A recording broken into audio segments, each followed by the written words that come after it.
Hi friend, are you ready?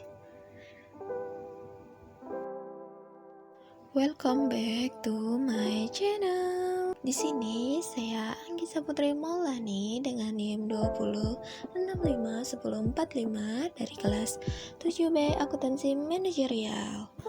Di sini kita akan membahas materi yang berjudul Desentralisasi Akuntansi Pertanggungjawaban, Evaluasi Kinerja, dan Penetapan Harga Transfer. Penggunaan informasi akuntansi pertanggungjawaban dalam menilai kinerja manajer. Akuntansi pertanggungjawaban merupakan penyusunan laporan prestasi manajer tertentu sebagai penanggung jawab atas seluruh aktivitas yang berlangsung dan terjadi di bawah wewenangnya, yang berupa aktiva, pendapatan, atau biaya. Oleh karena itu, aktiva, pendapatan, dan atau biaya perlu dikelompokkan menjadi dua bagian pokok yang berupa 1. Aktiva, pendapatan, dan atau biaya yang dapat dikendalikan oleh manajer yang bersangkutan. Kedua, aktiva, pendapatan, dan atau biaya tidak dapat dikendalikan oleh manajer yang bersangkutan.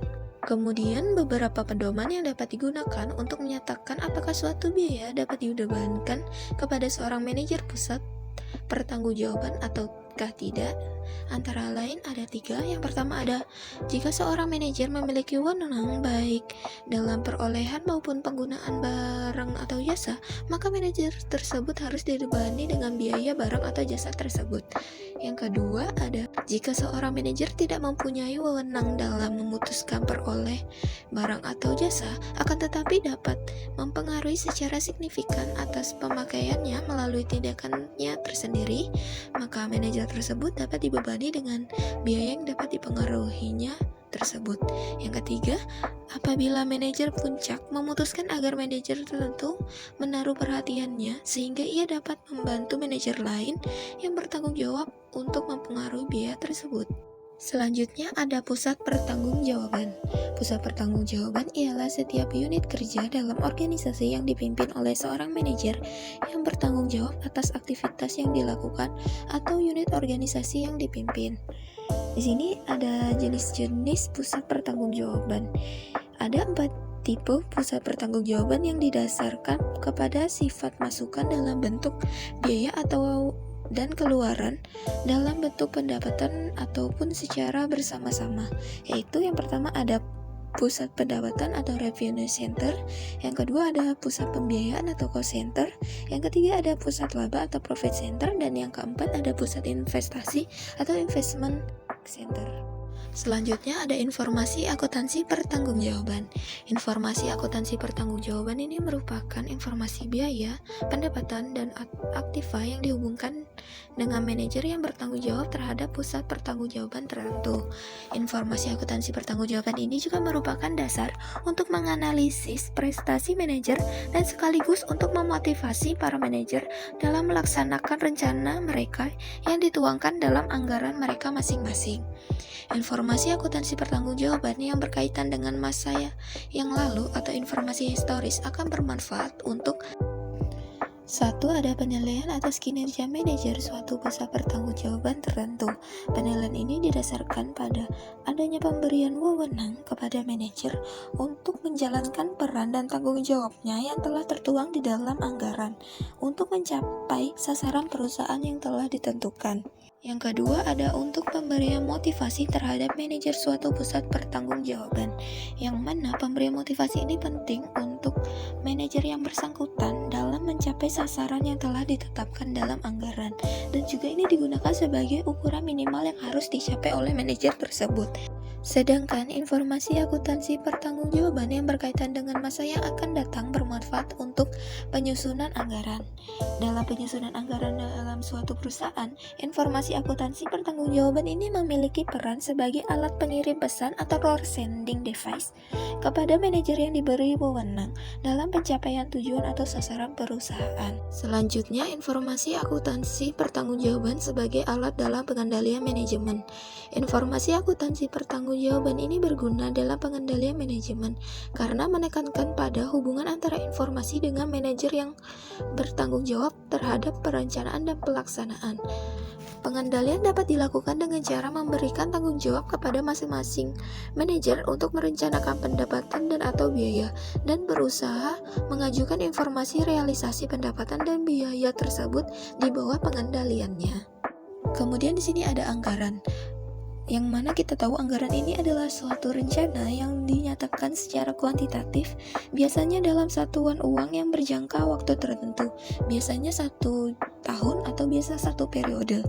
Penyusunan anggaran ini pada dasarnya merupakan proses penetapan peran tiap manajer dalam melaksanakan program. Dalam proses penyusunan anggaran ditetapkan siapa yang bertanggung jawab untuk melaksanakan sebagian kegiatan untuk tujuan perusahaan dan ditetapkan dana sumber ekonomi yang disediakan bagi pemegang tanggung jawab tersebut untuk memungkinkan melaksanakan tanggung jawabnya. Selanjutnya ada asumsi perilaku dalam sistem akuntansi pertanggungjawaban. Yang pertama ada pengelolaan berdasarkan penyimpangan atau manajemen by exception. Ini merupakan pengendalian operasi secara efektif yang memadai, yang dimana akuntansi pertanggungjawaban ini cocok untuk menarik perhatian manajer ke arah terjadinya penyimpangan dari sasaran yang telah ditetapkan dan mendorong aktivitas perbaikan perilaku manajer. Namun di sini ada beberapa kelemahan dalam perilaku manajer bila dikaitkan dengan manajemen berdasarkan pengelolaan. Antara lain yaitu yang pertama ada manajemen sering memberikan perhatian mereka dengan segera terhadap penyimpangan yang merugikan atau unfavorable variance saja atau daerah yang mengandung masalah yang telah nyata. Yang kedua ada manajer bawah memiliki kecenderungan untuk menutupi kekurangannya dengan cara mempertanyakan kewajaran standar yang telah ditetapkan dan teknik yang digunakan untuk mengumpulkan dan mengukur kinerja mereka. Yang ketiga ada manajer bawah cenderung mempertahankan diri dengan cara memanipulasi data kinerja untuk menutupi penyimpangan yang merugikan. Yang keempat ada manajer bawah cenderung sangat hati-hati dan takut untuk menggunakan pendekatan baru jika pendekatan tersebut memiliki resiko yang tinggi. Yang kelima ada manajer bawah lebih berfokus pada pencapaian tujuan atau sasaran jangka pendek. Dan yang terakhir adalah cenderung menghilangkan daya kreativitas dan kemampuan inovasi manajer bawah. Yang kedua ada pengelolaan berdasarkan tujuan atau manajemen by objektif. Akan menghasilkan anggaran yang disepakati, biaya standar, sasaran organisasi, dan rencana yang dapat dilaksanakan. MOB atau manajemen by self-control ini merupakan serangkaian prosedur formal atau setengah formal yang dimulai dengan penetapan sasaran dan dilanjutkan dengan pengelolaan kinerja. Kondisi lingkungan yang diperlukan untuk dapat diterapkannya manajemen berdasarkan sasaran yang secara efektif antara lain, yang pertama ada manajemen puncak harus menetapkan arah yang dituju oleh perusahaan secara menyeluruh. Yang kedua ada manajemen puncak dan manajemen pusat ini pertanggungjawaban harus menyelaraskan antara sasaran perusahaan dengan kebutuhan individu dan aspirasi karir kelompok kerja. Yang ketiga ada motivasi akan meningkatkan apabila percaya bahwa dengan pencapaian sasaran perusahaan sekaligus akan tercapai kepuasan kebutuhan mereka. Dan yang keempat ada apabila terjadi keserasian sasaran perusahaan dan sasaran individu akan terjadi internalisasi sasaran perusahaan sebagai sasaran individu sehingga terjadi keserasian di antara sasaran tersebut. Yang ketiga ada struktur pertanggungjawaban sesuai dengan struktur hierarki organisasi. Melalui struktur organisasi, manajemen melakukan pendelegasian wewenang untuk melaksanakan tugas khusus kepada manajemen yang lebih bawah. Hal ini dilakukan dengan menganggap bahwa manajer bawah tersebut seolah-olah terpisah dengan manajer yang lainnya.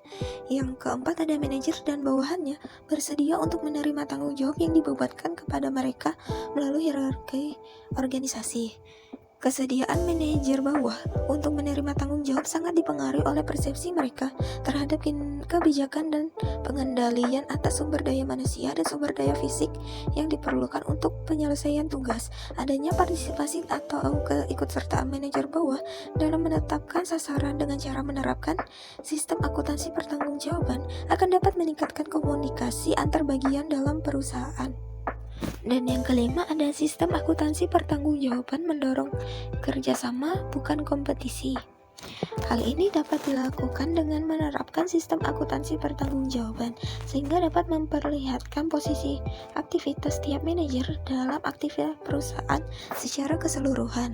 Sistem akuntansi pertanggungjawaban ini mempunyai 4 karakteristik pokok, yaitu yang pertama adanya identifikasi pusat pertanggungjawaban, yang kedua ada standar ditetapkan sebagai tolak ukur kinerja manajer yang bertanggung jawab atas pusat pertanggungjawaban tertentu, yang ketiga ada kinerja manajer diukur dengan membandingkan realisasi dengan anggaran, dan yang keempat ada manajer secara individual diberikan penghargaan atau hukuman berdasarkan kebijakan manajemen yang lebih tinggi. Selanjutnya ada informasi akuntansi pertanggungjawaban sebagai alat ukur kinerja manajer. Informasi akuntansi adalah salah satu informasi terpenting bagi perusahaan. Selain informasi akuntansi, perusahaan ini juga menggunakan informasi manajemen. Tujuannya adalah untuk menyajikan kepada manajer mengenai informasi yang berguna dalam mengambil keputusan. Informasi akuntansi ini sangat berguna baik untuk pihak intern organisasi perusahaan maupun pihak ekstern perusahaan. Bagi pihak intern, informasi akuntansi ini sangat diperlukan untuk mengetahui hasil kerja dari manajer. Hasil kerja tersebut dapat berupa laporan. Selanjutnya ada pengukuran kinerja manajer pusat pertanggungjawaban. Prestasi kerja atau yang biasa disebut dengan kinerja adalah kontribusi yang dapat diberikan oleh suatu bagian pencapaian tujuan perusahaan. Oleh karena itu, pengukuran atas kontribusi dapat diberikan oleh suatu bagian bagi pencapaian tujuan perusahaan. Dalam mengevaluasi pengukuran kinerja manajer pusat pertanggungjawaban ada 3 kriteria yang digunakan, yaitu pertama ada efisiensi, aktivitas, dan ekonomis.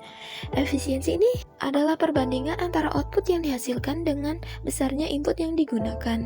Sedangkan aktivitas ini adalah hubungan antara output suatu pusat pertanggungjawaban dengan sasaran yang harus dicapai. Dan ekonomis ini adalah sebagai penggunaan sumber dana seminimal mungkin. Dan yang terakhir di sini ada metode pengukuran kinerja. Metode pengukuran kinerja ini merupakan salah satu hal yang penting dalam proses perencanaan dan pengawasan. Melalui pengukuran, perusahaan dapat memilih strategi dan struktur keuangan yang dapat menemukan fase out terhadap unit-unit bisnis yang tidak produktif. Di sini ada metode yang dipergunakan. Yang pertama ada analisis rasio, yang kedua ada anggaran, yang ketiga ada balance scorecard, dan yang keempat ada evaluasi value added atau EVA, dan yang kelima ada benchmarking. Serta untuk cara pengukuran kinerja di sini ada 3. Yang pertama pengukuran tunggal, yaitu hanya menggunakan satu ukuran saja. Misalnya revenue center. Ini prestasinya diukur berdasarkan jumlah penjualan. Yang kedua ada pengukuran ganda, yaitu menggunakan lebih dari satu tolak ukur. Misalnya revenue center ini prestasinya diukur berdasarkan kuantitas barang terjual, nilai penjualan, struktur langganan, dan kemudahan penagihan piutang. Dan yang ketiga ada pengukuran gabungan, yaitu tolak ukur yang digunakan banyak dan berbagai jenis. Misalnya profit center, yang dimana prestasinya diukur berdasarkan laba beberapa tahun berjalan dan kualitasnya. Mungkin itu saja materi yang bisa saya sampaikan. Untuk itu semoga bermanfaat bagi teman-teman, dan terima kasih telah menonton. Dan jangan lupa untuk like, share, and subscribe. Bye-bye.